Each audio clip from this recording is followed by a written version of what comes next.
Pig! What? Pig! Silly! But you know how it works really is you have these big corporations who are members.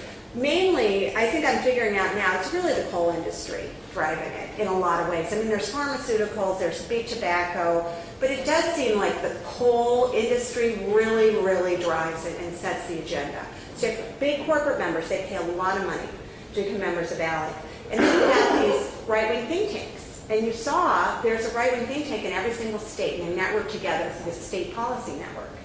So that's the second stool. I call it actually menage a trois between corporations, right-wing think tanks, and state legislators. And the state legislators are the foot soldiers. That's really what we are. We're not driving these policies for the most part. I mean, there are some very extreme legislators at this conference, but mostly these model bills are being driven by the corporations saying they need to make more money. It's all profit driven. That's what this is about. That's what ALEC is about.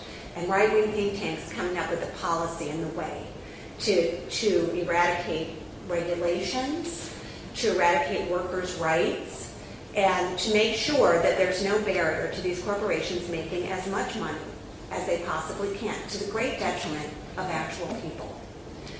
So that is kind of how the system works. And as I said, they are very incredibly well-resourced. So Jane talked a lot about how ALEC makes corporations a lot of money.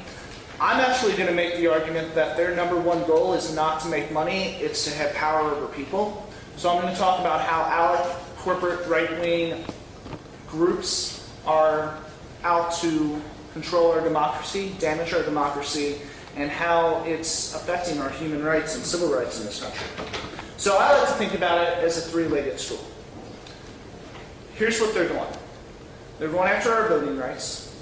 They're pouring millions and billions of dollars in our political system.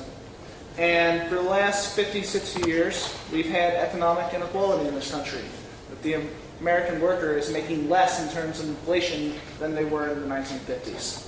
And it's all those three things combined is damaging our democracy and not letting people have control over our government instead of having corporations over our government. And one is not a result of the other. The three of them working together. And what ALEC does is it goes in and it kicks down each leg of the stool.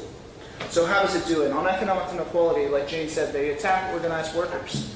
Act 10 in Wisconsin, although not an ALEC bill, Scott Walker is an ALEC alum and has worked with ALEC, and the bill was voted on by ALEC members. They oppose raising the minimum wage. They give out these big tax breaks for the wealthy and corporations. They oppose progressive taxes. Money in politics, Citizens United opened the floodgates. ALEC has a resolution supporting Citizens United. ALEC legislators oppose disclosure laws that open up secrecy. They oppose public financing of campaigns. And then there's all these dark money groups that are connected to ALEC and the super PACs that are pouring literally billions of dollars in our political system. And the effect of it is people hate government because all they see is negative ads on TV. And then, of course, they go after voting rights. Voter ID is one of the most popular ALEC laws that's been pushed around the country. They claim they no longer support it because we made them so embarrassed by it. But last year, a year after they claimed they're no longer supporting it in 2013, NIT's organization found that 20 states had introduced ALEC's voter ID law. So ALEC kills democracy! ALEC! ALEC kills democracy! ALEC! ALEC kills democracy! ALEC! ALEC kills democracy! ALEC! ALEC kills democracy! ALEC! ALEC kills democracy! ALEC!